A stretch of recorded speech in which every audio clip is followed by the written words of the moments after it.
Hello everyone, আমি বিতিশা রান্নাঘরে সবাইকে স্বাগত জানাচ্ছি।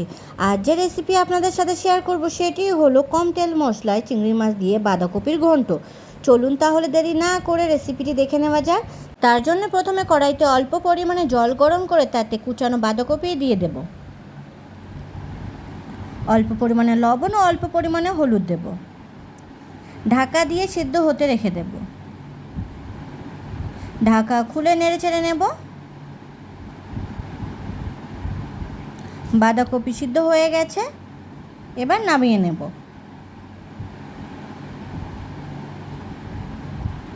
কড়াইতে অল্প পরিমাণে তেল গরম করে তাতে লবণ হলুদ মাখানো চিংড়ি মাছ দিয়ে দেব।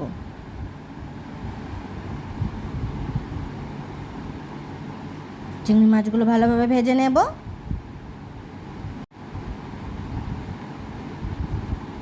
চিংড়ি মাছ ভালোভাবে ভাজা হয়ে গেছে, ভাজা চিংড়ি মাছ তুলে নেব। গরম তেলে 5 ফোড়ন, শুকনো লঙ্কা ও তেজপাতা ফোড়ন দেব। ফোড়ন ভাজা হলে দিয়ে দেব পেঁয়াজ কুচি ও কয়েকটা চেরা কাঁচা লঙ্কা, অল্প রসুন বাটা ও আদা বাটা।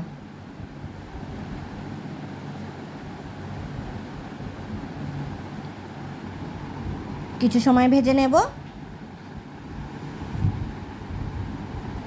পেঁয়াজ ভাজা হলে দিয়ে দেব আলু ছোট ছোট ডুমো করে কেটে নিয়েছি। কিছু সময় ভেজে নেব।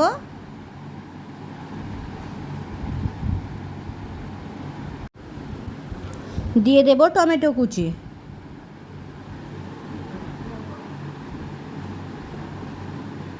টমেটো ভাজা হয়ে নরম হয়ে আসলে দিয়ে দেব পরিমাণ মতো লবণ ও পরিমাণ মতো হলুদ।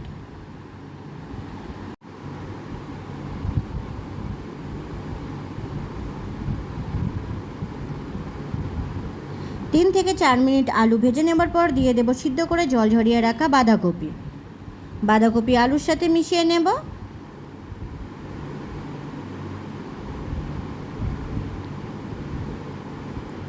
দিয়ে দেব জিরে গুঁড়ো, ধনে গুঁড়ো, মরিচ গুঁড়ো আর দেব শুকনো লঙ্কার গুঁড়ো। গুঁড়ো মশলা ভালোভাবে বাঁধাকপির সাথে মিশিয়ে নেব। কিছু সময় কষে নেব।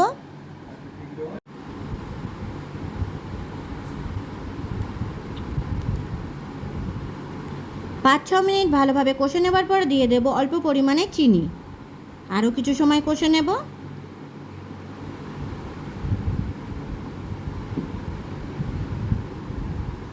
দিয়ে দেব ভেজে রাখা চিংড়ি মাছ বাঁধাকপির সাথে মিশিয়ে নেব। এবার দিয়ে দেব পরিমাণ মতো জল। ঝোল নেড়ে চেড়ে নেব। সিদ্ধ হবার জন্য ঢাকা দিয়ে দেব। 4-5 মিনিট পর ঢাকা খুলে নেব। ভালোভাবে নাড়াচাড়া করে নেব। দিয়ে দেব গরম মশলার গুঁড়ো ভালোভাবে বাঁধাকপির সাথে মিশিয়ে নেব।